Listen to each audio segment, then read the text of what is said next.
The History of Castlebar podcast is sponsored by mayobooks.ie. Hello and welcome to the History of Castlebar podcast. I'm Noel Campbell. And I'm John Healy. Each week we'll be discussing a selected chapter from our book The History of Castlebar, which is available online from mayobooks.ie or in store in the Castle Bookshop. This week we're going to be discussing a chapter researched by John, which is Industry. John, I suppose to start, we're fortunate enough in that possibly the size of Castlebar attracted some serious industry over the years.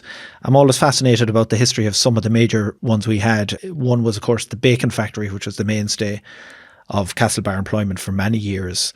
What was the cause of its eventual decline? Well, as you say, Noel, it was the mainstay of industry in Castlebar for, I suppose, 50 years or more, and it was always known just as the factory. That shows that it was the sole source of employment, you could say. If you said somebody was working in the factory, nobody had to ask what factory he was in. There was only the one factory. It was the bacon factory. But yeah, it finished up in fairly acrimonious circumstances by the mid-1980s, and it gave rise to a lot of ill feeling, I think the way that it was closed down. But just to go back, it was set up, or the initiation of the bacon factory came from Canon Lyons, as did an awful lot of other things in Castlebar. Early in the century, himself and Father Hughes of Idenady both decided that they needed something to provide an income for farmers, if they could, on one hand, and provide employment for the people of the town on the other. So they come up with the idea of a bacon curing industry, which sort of hit both targets. And Canon Lyons went to London. He was a very go-ahead man, went to London, made contact with people in the trade over there, talked to them about it, got their ideas, talked to a family that were the Swanningburg family. They were fairly big in the meat curing industry. And at the same time, he had talked to Lord Lucan. He was very friendly with Lucan, as we know. And he had got an agreement from Lucan that he would sell him the farmyard and the farm buildings. Lucan had an extensive farmyard and farm buildings that he would hand them over for use as a bacon factory, if it proved to be a going idea. So Canon Lyons went over, and Mr. Corner, C-O-R-N-E-R, Mr. Corner came over from London with a few friends, had a look at the premises first of all, which eventually became the bacon factory, said that it was suitable, and a public meeting was held in the town hall. Very, very well attended, huge enthusiasm. That was, I think, in 1911, and they decided they'd go ahead and set up a cooperative society. That was the original idea before it became a limited company.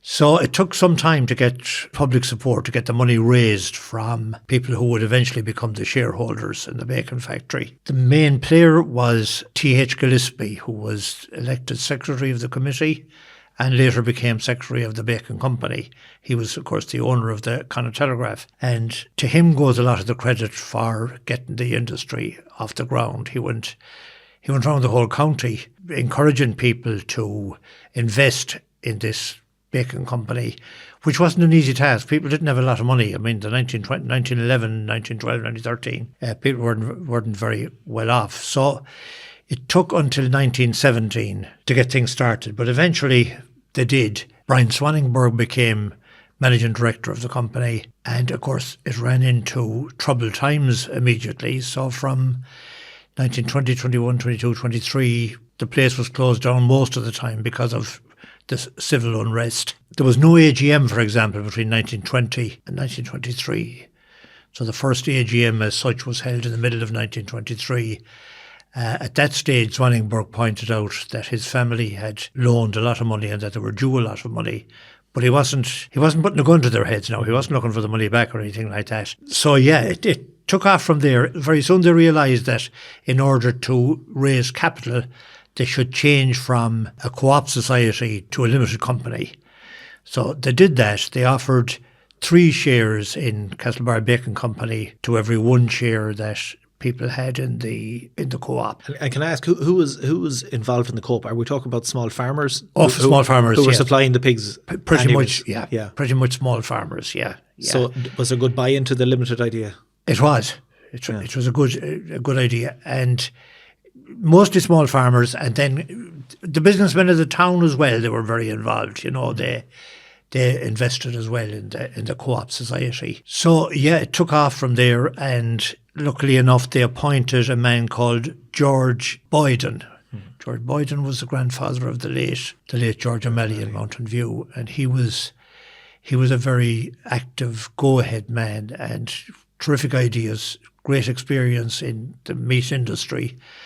One of the things he did was he set up depots all over the country up as far as Donegal, where the farmer in Donegal could come in, have his pigs weighed in Donegal, so that instead of him being afraid that he'd be duped if he sent the animals down to Castlebar to be weighed, your man actually set up weighing stations.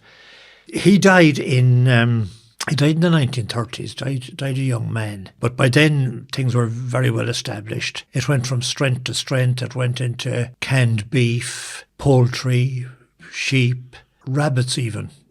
Rabbits were a big exporting commodity during the war years. A big delicacy in England were rabbits. And at that stage, there were 500 people employed. Right. Nearly every house in McHale Road had 2 or maybe 3 of the family.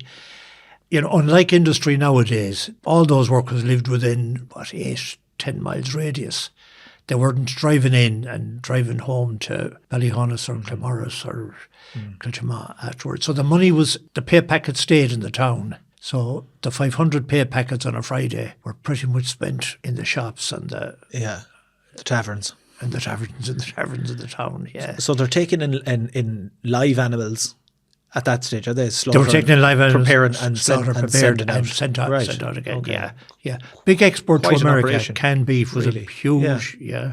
They were exporting £1 million worth a year to America in the 1950s. I think the American forces and the American army were big customers as well. That went on pretty well up to the 1980s. But at that stage, there began to be ominous talks about amalgamation and rationalisation, and things would change, and they'd have to. There are other imports we didn't want. Yeah. Exactly. So the Beresford Group, which were a meat company in London, took over, bought the shares in the company, and then rumours started to circulate that they were in cahoots with O'Mara's in Limerick, who owned Claremorris Baking Company, and Hanley's in Rooskey, another baking curing plant. And Hanley's were very well connected politically, it was said. I don't know whether that's true or not, but this was that the idea was that everything was going to move to Rooskey. This was denied, of course, by the management, and there were a few stormy AGMs in the 1980s. There was one call of lack of confidence in the management of the factory that failed to get a seconder at the AGM. But that's how heated things had become. And yeah, eventually in 1985, the beef plant closed down. The management protested this was only a temporary closure, but in fact it wasn't. It was a permanent closure. By 1987, they had stopped slaughtering pigs. Pig slaughtering went to Claremorris. By 1988, the whole lot was closed down. The business had been taken over by that time by Irish Country Bacon, another company that succeeded Beresford's.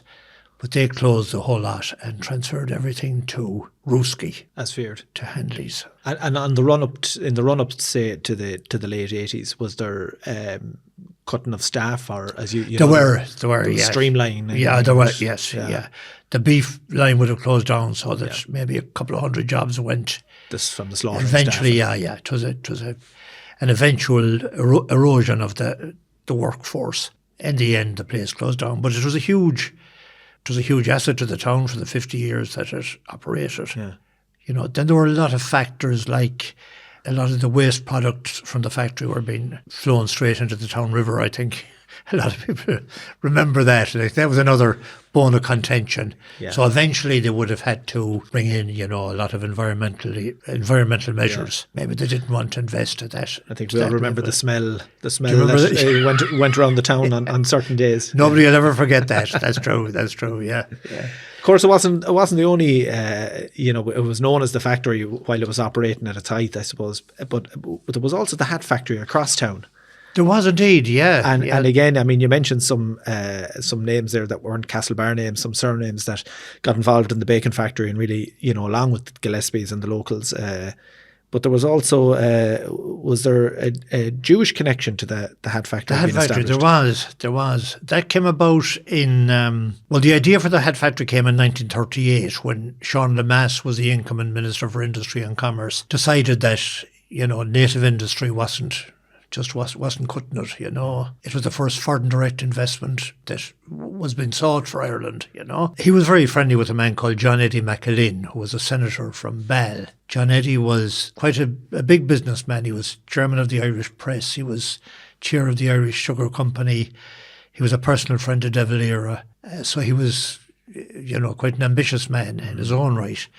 So himself and Lemass and a man called Marcus Whitstone. Whitstone was a Jewish businessman in Dublin. He was in the textile trade. And the three of them hit off for Germany and Austria and Czechoslovakia, looking for new industries for Ireland. They attracted three of them. One was a ribbon plant in Longford, and then two hat factories, one in Galway, one in Castlebar. It was a pretty bad time. It was 1938. It was coming into, Europe was entering a turbulent phase, but they did succeed in capturing those three industries.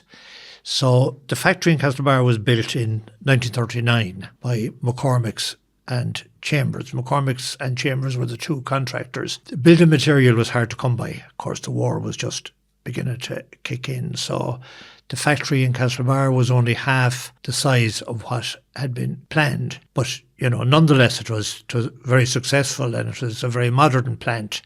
And it had top architectural design and all of that type of thing. But the Jewish connection was Wisdom realised that he needed to get Jews out of Europe. He realised what was coming down the line. And for that reason, he made sure that a lot of them were brought to Longford, Galway and Castlebar as specialist staff in the factory. But along with that, he brought in a lot of non-industrial people under the guise of coming to work in the factories. So he had bankers and doctors and lawyers and all sorts of professionals got in under the umbrella of coming to work in Castlebar and Galway. McAlin must have been some figure if he was able to bend Sean Lemass to even looking over at Castlebar. And you think of all the draw and all the pull from other towns and cities looking for industry in those tough years.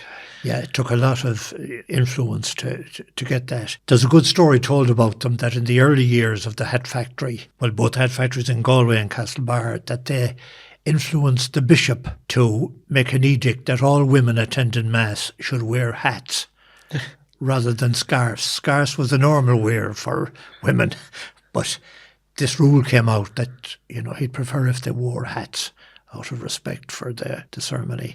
So, of course, this was that actually made? Oh, it was. It was. So this boosted sales of hats, women's hats, and this helped. My God, a small help, but a help to the. That's close to starting the mass. With this mass is brought to you by. And in terms of I'm sure the levels of employment from it went up and down at its height. Do we have any indication how many were employed in that? Yeah, there was about permanently 150, I'd say. But in high season, that went up to 250, maybe 300, I suppose, at the most. And that lasted for quite a good while while the market was good and hats were being made. Then fashions, of course, changed eventually, and the usual, there wasn't the same. This time they were exporting out to South Africa, the Middle East, India, Australia, America. Under what name? Under what brand name were they? Western Hats. Western Hats. Yeah. Okay. And the decline, when did that start when was it quite obvious that? That came in around 1968, 69, 1970. Okay. There began to be a decline. People weren't wearing hats anymore. You see, the Jewish connection helped as well because Wisdom was able to influence customers in other countries to buy the products from Castlebar and Galway. I don't know what happened to the Galway factory, but the Castlebar one was still up and running.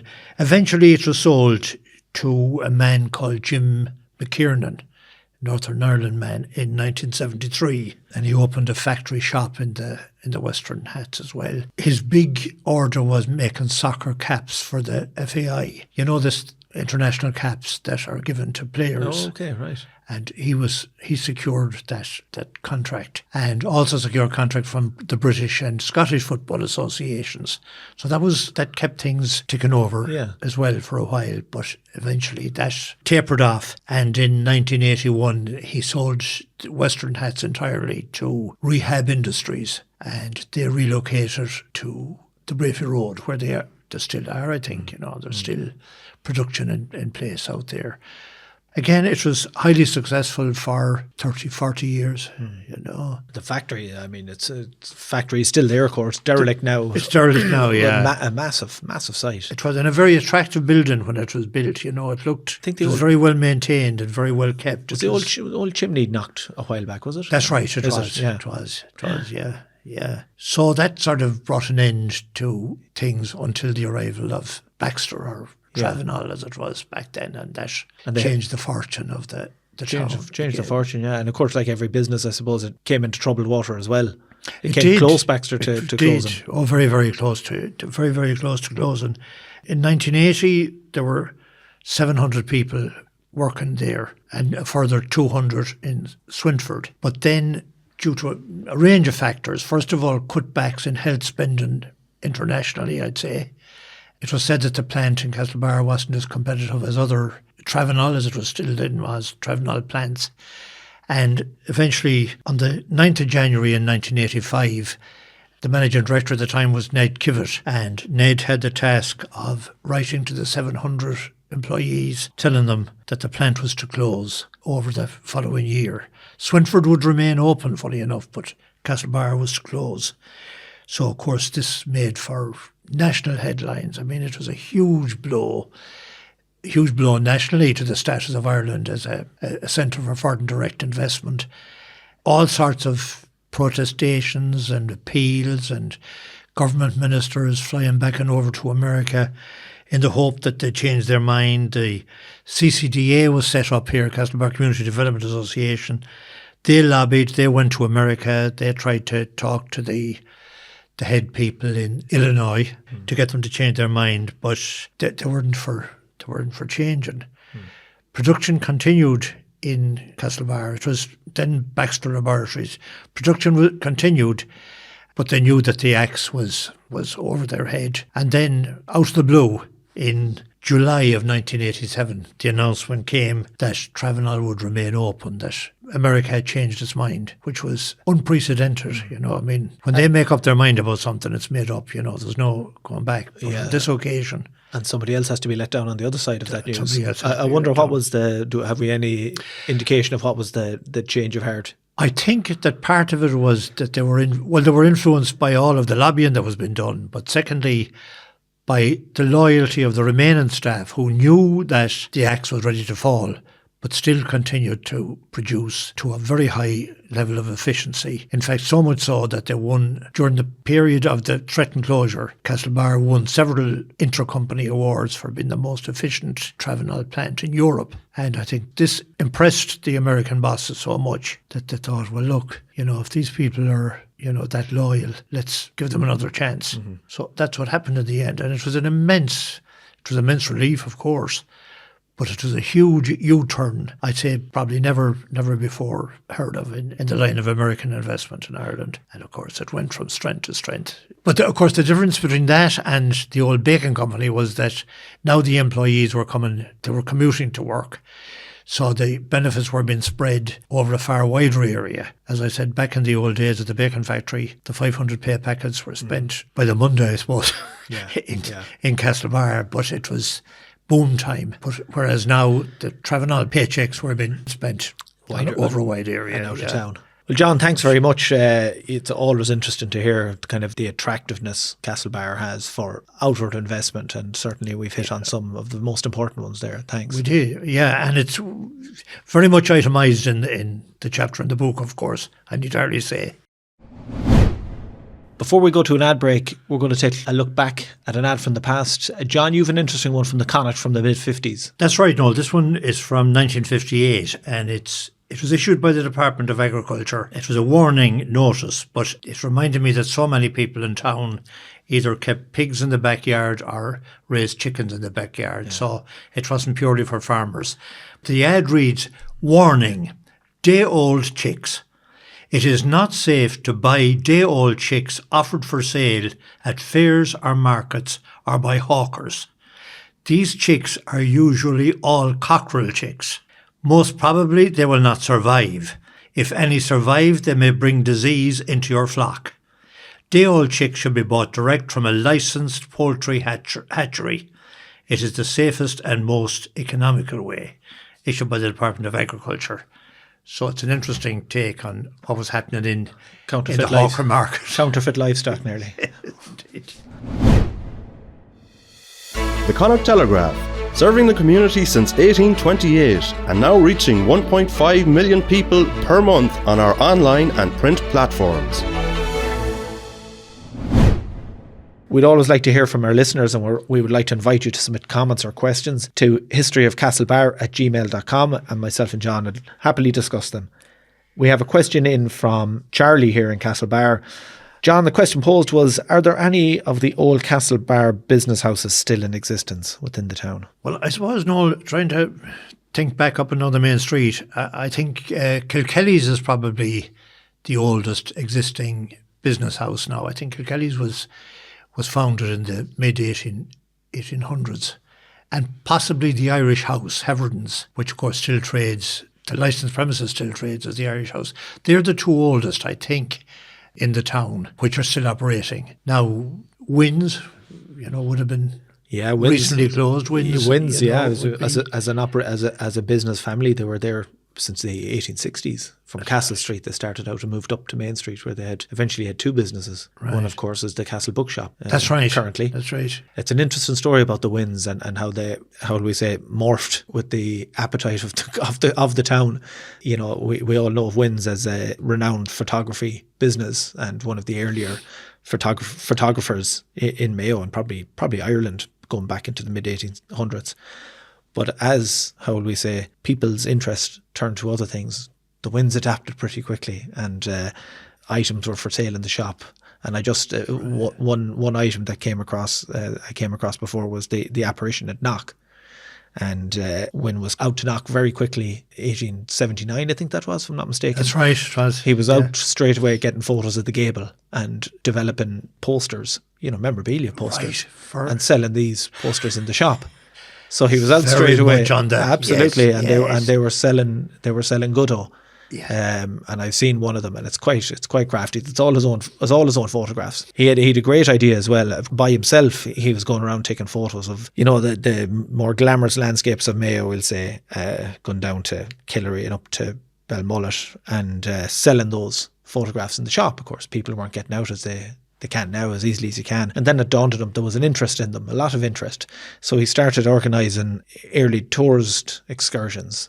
I was just going to ask you that. He had the carts and he was selling the tickets, and he'd say, "You've seen Belmullet, now come and see it in the flesh, so to speak."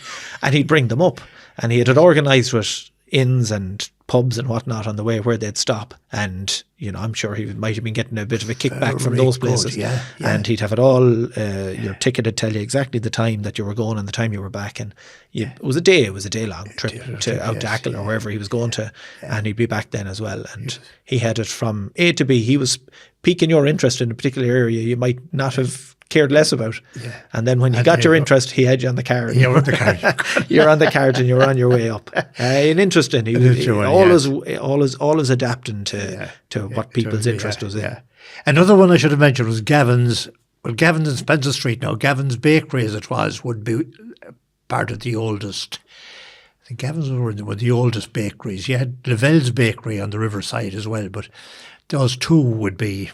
Is that old buildings? It's down at behind into, we'll say, Tony McHugh's car park, as it was called. Is that Lavelle's old bakery there? That old building? It's now derelict. Is it indeed? Large. That's right. That's it. That's right. Yeah. Fine stone buildings there, along by the riverbank there, Yeah. And of course, some of the pubs, you have Cody's go back to is it 1905? That's right, yeah. Yeah. And Rockies and Rockies as well. Nick It's over Burns, 100 I years presume, old. you know, yeah. And of course, you'd think of Moran's, which would have been a pub That's right. under a different name. Under a but different name, continues yes. on with the license to this day. So a lot of the pubs would have been there for a long, long time What too. a surprise. Great town.